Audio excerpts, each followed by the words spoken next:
So we are back, and as of today we're going to be reviewing the Dominar 400. I own this bike personally, so I've ridden it for around 4,000 kilometers, and I would like to share my review on how it is with you guys. So first let's talk about the specifications of the bike. So it is a 373.3cc single cylinder engine. It is 4-stroke, as well as it contains of a dual overhead camshaft. So if you guys can see here, it is a 6-speed gearbox, 1 down and 5 up, and power and torque figure wise, it can output around 40 bhp of power and 35 newton meter of torque. So this comes in the touring version, as is the new model. You guys can see this is E20 compliant. So it comes with the front windshield, both the knuckle guards on both sides, and as well as this top rack. This top rack comes with the back stay. Yeah, if you guys want to talk about the tires, the back is a 150 section and the front is a 110 section, and both of which comes with ABS, so it's a dual channel ABS vehicle. Coming to the fuel tank capacity of the vehicle, obviously it is approximately around 13 to 14 liters, and the seat height is also approximately around 800 mm. So it has a pretty good ground clearance. The power, it's not very linear, but it is very chunky, and it churns out a lot of power on the highways, because that is what it's mainly built for. So now coming into the features obviously, as I told you guys, it has a dual channel ABS, it has a full LED lighting, as well as it's a full digital instrument cluster. Obviously the fuel level is low right now, but that is the whole instrument cluster. Now obviously this is a smaller one, but this is very helpful too.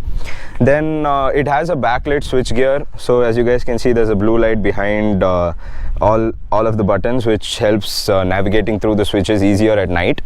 And apart from that, it has a very stylish twin barrel exhaust. So if you guys can see, this is a twin barrel exhaust, and that is the whole look of it. Coming to the suspension system of the Dominar, it comes with USD forks, that is upside down forks at the front, and it comes with a rear monoshock at the back, if you guys can see it.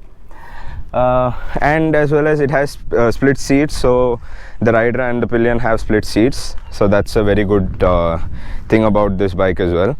So if you see the acceleration wise, it accelerates from 0 to 100 in about 8 to 9 seconds, and the top speed that I have achieved on this bike, considering the speedometer of the vehicle, would be around 165 to 171. Somewhere around that range. I didn't really pay much attention to it, but it's mainly on the highway.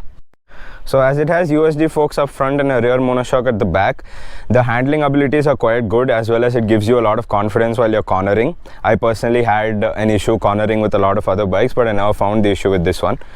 And if you see, with based off braking, since it's a dual channel ABS, braking is pretty good and effective in this particular bike. And if we're going to come back to obviously the ergonomics of the bike, the seat height as well as the suspension setup and all is made in such a way that it is designed to provide comfort for the rider throughout all the long highway journeys. It's not much of an off-roading vehicle, but obviously you can take it, it depends on the rider alone. And now, let's just get on the bike. So if you guys notice here, there's a gear indicator, the RPM meter, the whole odometer you can say, and then the speedo at the side. Obviously the fuel level is low, please ignore it for now. Here there is the gear indicator, as well as the odo with the time.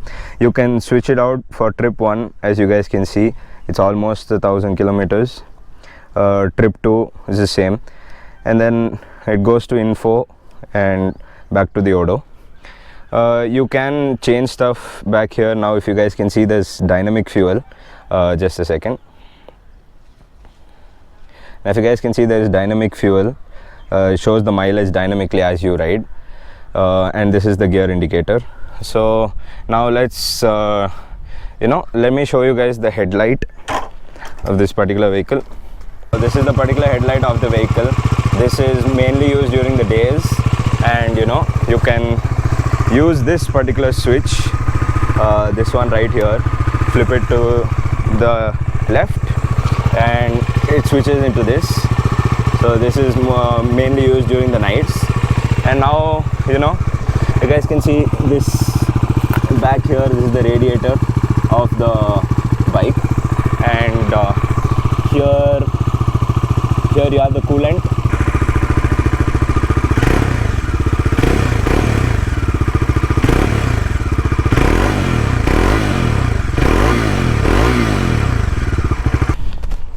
So this was the particular exhaust note of the bike.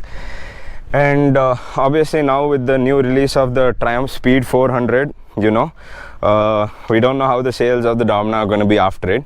I personally prefer the Dominar because I feel the Triumph Speed 400 is pretty small comparatively, and because if you guys compare the curb weight, this is around 200 kgs, close to 195, and the Triumph is around 165 approx.